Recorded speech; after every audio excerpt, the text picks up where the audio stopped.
Hi, I'm Mark. Many of our clients have this issue right now that's a global issue in regards to employee movement. It's a global phenomenon that over 50% of all employees are thinking about changing jobs. And so as small business owners, we just kind of got to be real and recognize that this is happening and really start learning how to maybe adapt and be flexible with our employees and with the current situation. So in doing this, we just really got to get back to the basics. And the basic idea over everything we do in work is we deal with people, and our employees are people. And COVID definitely was this time where they reassessed their lives, just like we did, just like we had to reassess kind of where we were at and what we were doing in our business. And so these employees are reassessing and saying, and probably trying to realign their careers with more of what is important to them and their future goals. And so part of this whole phenomenon is really recognizing that this is happening and just being direct and honest with our employees and just having those conversations. Conversations like, hey, how are you doing? How was COVID for you and your family? What do you want to accomplish in the next 5 to 10 years? Do you see a way that we can better accomplish what you have, all the while stay in line with kind of what we're doing in the business? Or how could we be flexible?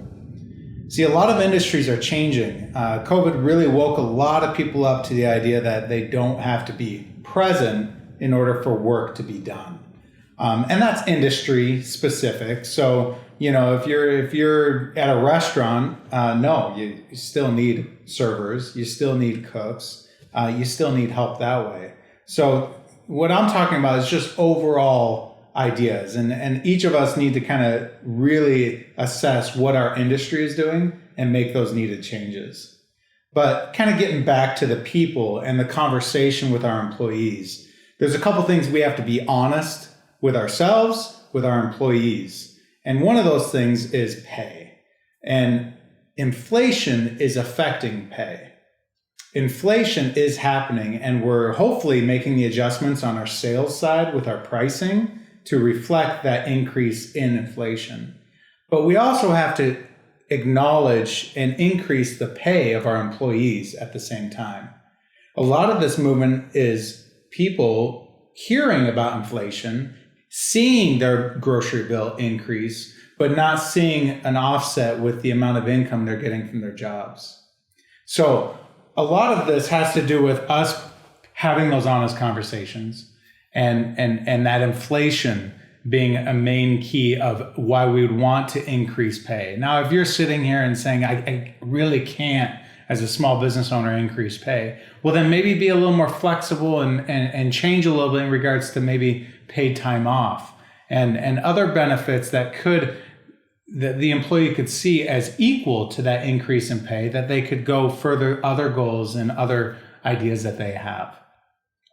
But really, overall, this is all about people and all about sitting down with our employees and figuring it out. I can guarantee you that if we just open up and just be a little vulnerable with our employees and talk about those things, they in return will see that and want to maybe work with us on how to best achieve all our goals. And B, even if they can't, even if they do end up moving, they won't leave us high and dry, and they'll be able to help us find their replacement. Again, it's all about people, and it's all about us trying to figure out what is going to work going forward. We've got to be flexible, and we got to stay on top of this. One of the key benefits of being a small business owner is having that personal contact and relationship with our employees. Let's use that to help them and help us move forward. Thank you.